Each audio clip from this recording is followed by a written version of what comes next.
pozdrav na današnji tiskovni konferenci. Na današnji seji Komisije za nadzor varnostnih obveščevalnih služb smo obravnavali predvsem dve temi. To sta v prvi vrsti poročilo, ki ga je dala vlada skladno s sklepom predprejšnje seje komisije, da ne obravnavajo varnostno situacijo v Sloveniji in se opredelijo do odprtih tem.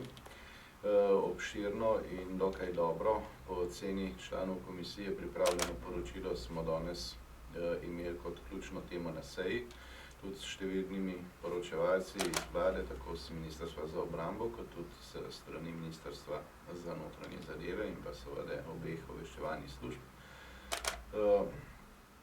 Največ teme oziroma največ časa smo porabili za obravnavo minulih dogodkov in pa seveda izzivov, ki so zdaj pred Slovenijo. Minulih dogodkov v tem smislu, da so šli čez Slovenijo, kot veste, tudi teroristi skupaj z migrantskim tokom.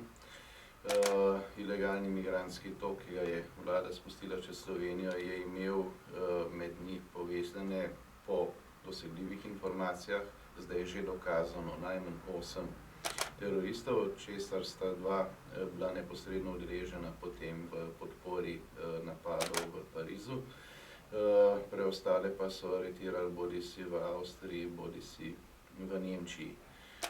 To je bil tudi edini del poročila, ki je bil nekoliko pomanjkljivo napisan, najbrž je vsakomur jasno, zakaj. Kar se ostalega tiče, v tem poročilu vlada dokaj dobro analizira varnostno situacijo, opozarja seveda na vse tiste, ki so bili šolani na Bližnjem vzhodu in ki predstavljajo potencialno nevarnost, in tukaj je treba vedeti, da to niso samo odrasli ljudje. Dol so za teroristične aktivnosti šolali tudi otroke, tako da je to za varnostne službe, ne samo Slovenije, ampak celotne Evrope, izjemno hud in pa dolgotrajen izziv. Vsi vemo, da ko so prihajali sem, so imeli bodisi ponarejene osebne dokumente, večina pa je bila tako in tako brez. Tisto vprašanje, ali so jih uničevali ali ne, je najbrž vsakomur jasno, da je filozofske narave. V prvem valu so praktično vsi imeli nove iPhone in glej čudo, nihče ni izgubil nobenega iPhona, vsi so pa jim izgubili potne listine in druge osebne dokumente. Najbrž popolnoma jasno, zakaj je v teh primerih šlo, in to je varnostni problem, ki pa je zdaj dolgoročne narave zaradi napak iz minulega leta, ki jih bomo obravnavali tudi na verjetno decembrski seji Državnega zbora, kajti hkrati smo obravnavali tudi poročilo za minulo leto in sestavni del tega poročila bo seveda vse tisto, kar se je v minulem letu dogajalo in kar smo obravnavali na sejah komisije. No, morda najbolj pomemben del, ki je tudi nov izziv za Slovenijo, je, da v Slovenijo počasi prihajajo opozorila, da ISIS širi svoje področje delovanja iz predvsem Francije in Velike Britanije, pa potem Belgije, tudi na druge države. Verjetno vam je znano, da je že dolgo časa bila med potencialnimi tarčami sosednja Avstrija. No, zdaj pa opozorila prihajajo tudi za Višegrajsko skupino in Slovenijo. Zanimivo, da ISIS šteje Slovenijo v bistvu bolj k Višegrajski skupini, pri nas ima pa en del politike s tem strašno velike težave, pa bi bilo to za Slovenijo zelo koristno. In tudi na seji smo se seznanili, da se strani Višegrajske skupine, tudi ko gre za varnostno področje iniciative, da bi se to sodelovanje še okrepilo, in sam osebno vsako tako pobudo seveda zelo podpiram, ker je v javnem interesu.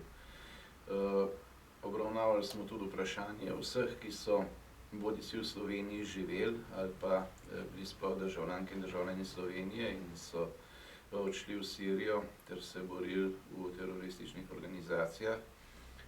Zdaj po vseh dosegljivih podatkih je tega nekoliko več, kot se je govorilo dlje časa, namreč, če bi upoštevali vse, ki so v Sloveniji živeli, pa so bili tudi, recimo, državljani, predvsem nekaterih bivših jugoslovanskih republik, potem je ta številka nekaj nad 10.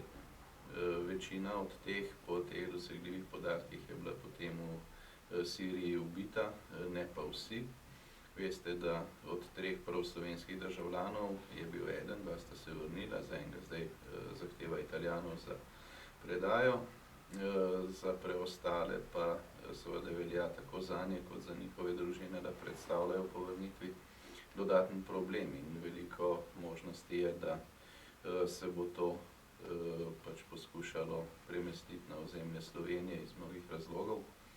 Ravno tako kot je problem, da ni čisto jasno, kako je z vsemi, ki naj bi bili v Siriji ubiti, ne? Kajti verjetno vam je znano, da tem tudi so že javne razprave, da je zdaj postala moda dol, da se člani ISIS-a uprizorijo svojo smrt, potem pa se s ponarejenimi listinami pač vrnejo nazaj.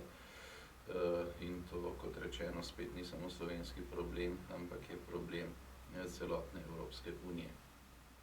Kar se tiče ravnanja naših služb, so pač zaostrile nadzor, kolikor je to v danih razmerah mogoče.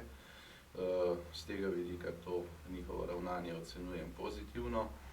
Kar se tiče vlade kot celote, pa ne glede na to, da na ta opozorila, da ISIS širi svoje področje delovanja tudi na državi Višegrajsko skupino in Slovenijo, ostaja ocena zaenkrat se strani vlade stopnja nizko, to se pravi druga najnižja stopnja ogroženosti, ki po sedaj veljavni lestvici v Sloveniji sploh obstaja.